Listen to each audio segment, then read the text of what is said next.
When walking through Breck's Baton Rouge Zoo, you may notice these cardboard boxes. Well, it's all a part of their partnership with the Greater Baton Rouge Food Bank for the holiday season. This event consists of riding a horse like this one out into the arena, chasing the steer, jumping off the horse, and wrestling the steer to the ground until all four legs are up. Tonight, we are in front of Barnes & Noble at LSU. As you can tell, there is a lot of Travis Scott fans behind me who are waiting to get his new merch from his new collection, Jack Goes Back to College, and hopefully meet the man himself. It's been a little over a week since millions of Americans thought TikTok was gone for good. The app was set to be banned in the U.S. on January 19th, but users were quickly relieved when they could continue their scrolling just a few hours later. Although we don't know how long the app will continue, influencers and creators are still putting out their normal content. Some of the most concerned users are businesses that rely heavily on the app for marketing. I got to visit a local restaurant that is now thriving thanks to a popular Baton Rouge TikToker. That is right, guys. We have royalty in the house today. I'm joined with Miss Emily Lusto, and she has the crown on. We have the cups made because she will be reigning as the Queen of Endymion this year, which is Louisiana's most anticipated Mardi Gras parade. Thank you for joining me, Emily. Thank you so much for having me. So right now I'm here with Maddie Schmidt, the owner of Eloise Market and Cakery, and today we're going to decorate this king cake. So Maddie, tell us, where did you get this idea to start these king cake classes? So I just kind of make it look cute, and I'll take like photos like this.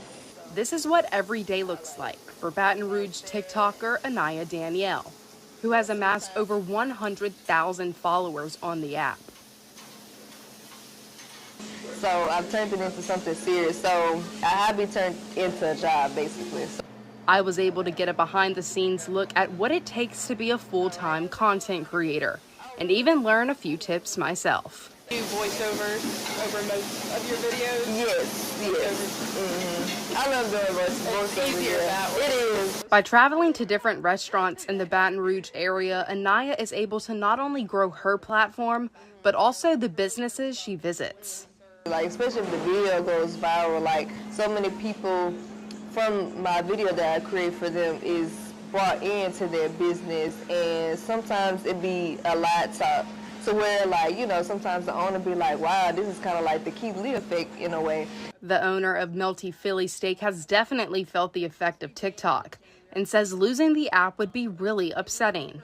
So I'm very sure TikTok brought us a lot of audience, a local audience, and some people out of the States too. So it's really sad to ban it. That's, you know, cut out some businesses really relying on it too.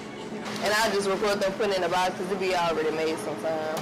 With the future of TikTok unknown, Anaya wants to put out the message that the promotion doesn't have to end if the app goes away. You know, it's like when you grab your local influencers, like say just VR for instance, get more of those, like more people who do influencing and content creating, take those people and, you know, let them promote and let them be a marketer for a business or whatever. But for now, she'll continue her food reviews and content creation for the businesses, one bite at a time. Would I be able to do a dozen? Yeah, chocolate chip? Yeah, I got you. This is what every day looks like at Counterspace Bakery in Baton Rouge. But with the Department of Agriculture predicting a 20% price increase for eggs this year, they're preparing for times ahead. Typically we go through anywhere between 60 and 120 dozen eggs per week. The spread of the avian bird flu has led to a large amount of poultry losses, forcing stores to limit egg purchases or raise prices, leaving businesses scrambling for alternatives. Every time we're in a place where they have cases available, go ahead and buy two. We will go through them eventually, and hopefully not finding ourselves painted into a corner or having to go fully vegan here, right? Although their king cake recipe does not include eggs, owner Sarah Hayes says a surcharge on year-round products might be necessary if prices keep jumping. And we haven't raised our prices in well over a year. Should things to continue to trend this way, there might either be a surcharge or a slight increase in price. The impact reaches beyond bakeries. Local feed stores are struggling to keep up with demand, and these empty brooder areas show just that. We typically stick with about 600 chicks per week.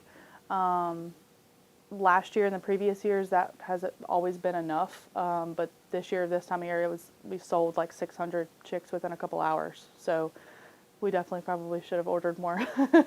The reason for the rush? I definitely think people are more interested in raising chicks or chickens on their own because they want their own eggs. While having eggs in your own backyard offer a temporary solution, consumers hope the Department of Agriculture can curb the bird flu outbreak soon, before their wallets crack under pressure.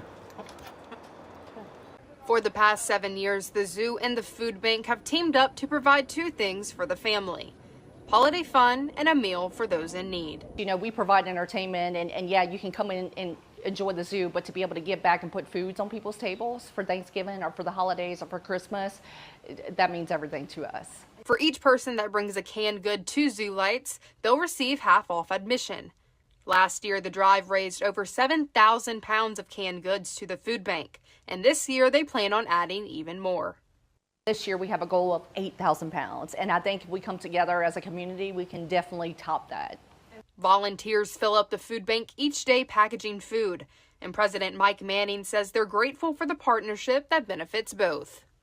They get the advantage of saying Zoo Lights, getting people out to the zoo. We get the advantage of the food. It's a tremendous opportunity for us. It reaches out to people that we normally may not be able to reach out to. The zoo's holiday lights will open November 29th and will run through December 30th. So come out and enjoy the holiday fun, and don't forget your canned goods.